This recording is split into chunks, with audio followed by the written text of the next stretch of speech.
Injury हुई थी, AC joint dislocation. हमारे कंधे के अंदर मेनली दो जोड़ होते हैं। एक होता है ग्लिनोह्यूमरल, जो हमारा ह्यूमरस बोन है, आर्म की बोन है, और स्कैपुला बोन है। इन दोनों के बीच में जोड़ बनता है, और एक उसके ऊपर जोड़ होता है जो एक्रोमियन और क्लेविकल बोन के बीच में बनता है। तो ये दो जोड़ कंधे के जोड़ होते हैं। जो मेन जोड़ होता है वो इनका नॉर्मल था, इनको ऊपर वाले जोड़ में डिसलोकेशन हो गया था।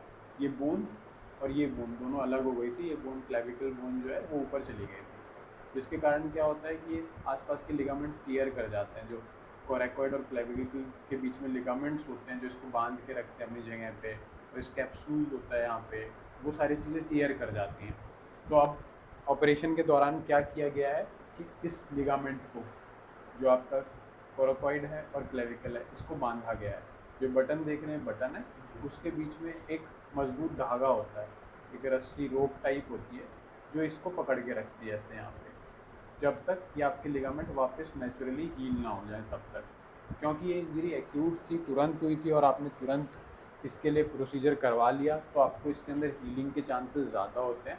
वहीं जो पेशेंट्स काफ़ी लेट कर देते हैं, शुरुआत में ट्रीटमेंट नहीं करवाते, उसके बाद उनकी बोन जब ऊपर की तरफ निकली रहती है, तब उनको थोड़े टाइम के बाद रियलाइज़ होता है कि अब इसको हमें सही करवाना है। उन केसेस के अंदर हीलिंग के चांसेस थोड़े कम हो जाते हैं, क्योंकि क्रॉनिक हो जाती है इंजरी, थोड़ा समय ले लेती है, समय रुक जाती है। तो अभी क्योंकि ताज़ा इंजरी थी, तो उसमें हीलिंग का पोटेंशियल ज़्यादा होता है। जो फाइबर्स टीयर की होते हैं वो वापस अपनी जगह जुड़ जाते हैं, अगर उनको हम कुछ समय तक के लिए साथ में छोड़ दें तो। ठीक है, जो लिगामेंट के फाइबर्स होते हैं, फिर ये जोड़ वहीं पे बैठ जाता है। ये ठीक है, धागा ये निकालना पड़ेगा कि ऐसे नहीं कोई नहीं जरूरत छोड़, नहीं? हाँ ये तो हल्की सी चीज़ है, जो ज़रूरत नहीं पड़ती निकालने की। और अगर सब कुछ चीज़ें सही रहती हैं, सारी एक्टिविटीज़ आप कर पाते हो, 5 7 10 साल के बाद सोच सकते हैं इसको निकालने के लिए, उससे पहले नहीं। ठीक है। उसके अलावा इनकी जो सर्जरी हुई थी वो ओपन हुई थी, आर्थ्रोस्कोपिक नहीं हुई थी। आर्थ्रोस्कोपिक के अंदर चीरा कम आता है, ओपन सर्जरी के अंदर चीरा इस तरीके का आता है जिसके अंदर इनको 7 8 टाँके आते हैं। ठीक है, आगे की तरफ टाँके आते हैं, जिसकी वजह से जो हम सर्जरी तक पहुंचते हैं, बोन्स तक पहुंचते हैं, वो इस चीरे तक से पहुंचते हैं और उस जॉइंट को रिड्यूस करते हैं अपनी जगह पे। ठीक है, वहीं अगर ये दूरबीन से हो जाता तो फिर इसमें सिर्फ 2 टाँके आते, एक यहाँ पे आता और एक यहाँ पे आता। ठीक है, तो इनका हमने ओपन प्रोसीजर किया था। आर्थ्रोस्कोपी या दूरबीन से हमें नहीं लग पा रहा था कि दूरबीन से पॉसिबल है, इसलिए ओपन करना पड़ा था। अभी इनकी ड्रेसिंग ड्राई है, तो अभी कुछ करने की ज़रूरत नहीं है, सिर्फ एक ड्रेसिंग करवा देंगे, 15 दिन पे टाँके निकाल देंगे। ठीक है। उसके अलावा अभी थोड़ा सा आपको पेन ज़्यादा है, तो अभी हम मूवमेंट करने के लिए नहीं बोल रहे हैं।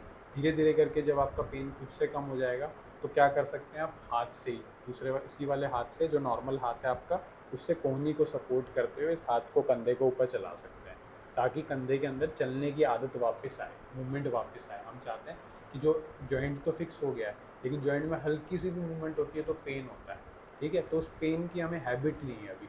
जैसे जैसे एक तो सूजन कम होगी तो पेन भी कम होगा, और दूसरा आप खुद से थोड़ी कोशिश करोगे सपोर्ट के साथ, तो आपको हैबिट भी आएगी। तो ऐसा नहीं सोचना है कि इसको ऐसे ही रखना है। ठीक है। दूसरा, आप श्रग्स कर सकते हो, ये वाली एक्सरसाइज कर सकते हो, जिससे ये वाली मसल्स हमारी स्टिफ ना हो, क्योंकि हम कंधे को अगर एक ही पोजीशन में रखेंगे तो ये सारी मांसपेशी खिंच जाएंगी। हमें चाहते हैं हेल्दी रहें। हेल्दी कैसे रहेंगी, जब आप श्रगिंग वाली एक्सरसाइज करोगे।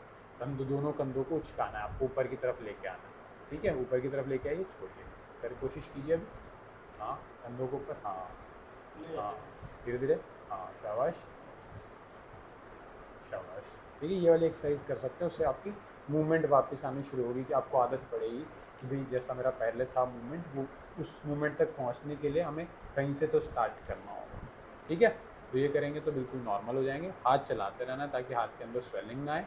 आपको साथ में रेडियस का हेड के भी फ्रैक्चर है, तो उसका भी हमें ध्यान रखना है। हल्की बहुत मूवमेंट इसकी कर सकते हो आप, ज़्यादा नहीं करनी है अभी, हल्की बहुत मूवमेंट, ताकि हाथ की आदत बनी रहे।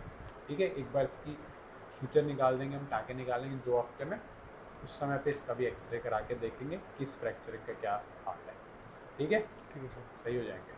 ये यहाँ पे गर्दन में भी दर्द होता था, यहाँ पे एनेस्थीसिया की वजह से हाँ, है? इंजेक्शन जो दिया था इनको सुन करने के लिए, हाँ, उसके कारण स्वेलिंग है, जी धीरे धीरे करके सही हो जाएगी। ठीक। ठीक है।